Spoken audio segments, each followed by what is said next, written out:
வணக்கம். தமிழ்நாடு அரசோட நகைக்கடன் தள்ளுபடி திட்டம் இத பத்தி நம்மள நெறைய பேருக்கு நெறைய குழப்பங்கள் இருக்குல்ல. யாருக்கு இந்த தள்ளுபடி கிடைக்கும், யாருக்கு கிடைக்காது. சரி வாங்க, இந்த முழு விஷயத்தையும் நாம கொஞ்சம் தெளிவா விளக்கமா பார்க்கலாம். 5 சவரனுக்குள்ள நகைக்கடன் வச்சிருக்கேன், எனக்கு இந்த தள்ளுபடி கிடைக்குமா? இதுதான் இப்போ எல்லார் மனசுலயும் ஓடிட்டு இருக்கிற ஒரு முக்கியமான கேள்வி. இந்த கேள்விக்கான பதில தேடிதான் இந்த முழு விளக்கமும். முதல்ல இந்த கதை எங்க இருந்து தொடங்குச்சுன்னு பாத்துருவோம். உங்களுக்கு 2021 தேர்தல் ஞாபகம் இருக்கும்னு நினைக்கிறேன். அப்போ கொடுத்த ஒரு பெரிய வாக்குறுதி தான் இது. அதாவது கூட்டுறவு வங்கிகள்ல 5 சவரன் வரைக்கும் வச்சிருக்கிற நகைக்கடன்கள் தள்ளுபடி செய்யப்படும்னு சொன்னாங்க. இங்க இருந்து தான் எல்லாமே ஸ்டார்ட் ஆச்சு. சொன்ன மாதிரியே ஆட்சிக்கு வந்த கொஞ்ச நாள்ல 2021 வரைக்கும் வாங்கின கடன்களுக்கு தள்ளுபடி கொடுத்தாங்க. ஆனா கதை இதோட முடியல.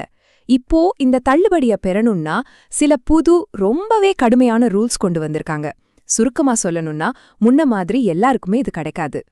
சரி, இப்போதான் நாம விஷயத்தோட முக்கியமான ஒரு பகுதிக்கு வரோம். அதாவது யாருக்கெல்லாம் இந்த தள்ளுபடி கிடைக்காது. அரசாங்கம் ஒரு பெரிய லிஸ்டே ரிலீஸ் பண்ணிருக்கு. வாங்க, அந்த லிஸ்ட்ல யார் யார் வராங்கன்னு ஒன்னொன்னா பார்க்கலாம். ஆமாங்க, நீங்க நினைக்கிற மாதிரி இந்த தள்ளுபடி எல்லாருக்குமான ஒரு பொதுவான சலுகை கிடையாது. இதுல நிறைய கண்டிஷன்ஸ் இருக்கு. நீங்க தகுதியானவரா இல்லையான்னு முடிவு பண்றதே இந்த நிபந்தனைகள் தான். அதனால நாம முதல்ல இந்த விதிகளை தெளிவா புரிஞ்சுக்கணும். சரி, இந்த லிஸ்ட கொஞ்சம் கவனமா பாருங்க.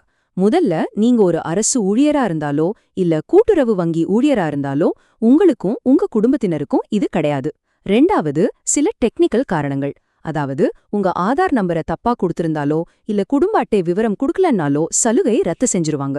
கடைசியா ரொம்ப ரொம்ப முக்கியமானது, உங்ககிட்ட வெள்ளை நிற ரேஷன் கார்டு இருந்தா, அதாவது நீங்க வறுமை கோட்டுக்கு மேல இருக்கீங்கன்னு அர்த்தம், அப்பவும் இந்த தள்ளுபடி உங்களுக்கு பொருந்தாது.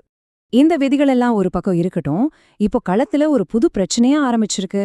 என்னன்னா, அடுத்த தேர்தலுக்கு முன்னாடி கண்டிப்பா இன்னொரு தள்ளுபடி வரும்னு ஒரு பேச்சு பரவலா போயிட்டு இருக்கு.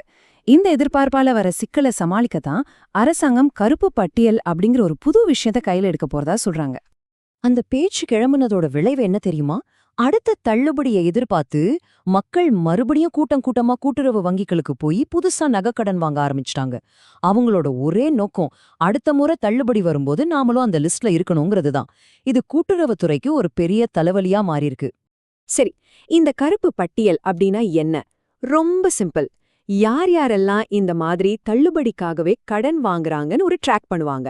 அப்படி பண்றவங்கள அடையாளம் கண்டு அவங்க பேரை ஒரு லிஸ்ட்ல போட்டுடுவாங்க. இந்த லிஸ்ட்ல உங்க பேரு வந்துட்டா இனிமேல் அரசாங்கம் கொண்டு வர எந்த ஒரு தள்ளுபடி திட்டத்திலயும் உங்களுக்கு இடம் இருக்காது. இதுதான் பிளான். சரி, ஒருத்தர் தள்ளுபடிக்காகத்தான் கடன் வாங்குறாருன்னு எப்படி கண்டுபிடிப்பாங்க?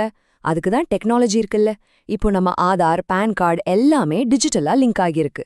அதனால ஒருத்தர் எங்க, எப்போ, எத்தனை கடன் வாங்கியிருக்காருன்னு ரொம்ப சுலபமா தெரிஞ்சுக்க முடியும். இந்த டிஜிட்டல் தடமே போதும், சிஸ்டத்தை ஏமாத்த நினைக்கிறவங்களை ஈஸியா கண்டுபிடிச்சு கருப்பு பட்டியல்ல சேர்த்துடலாம்.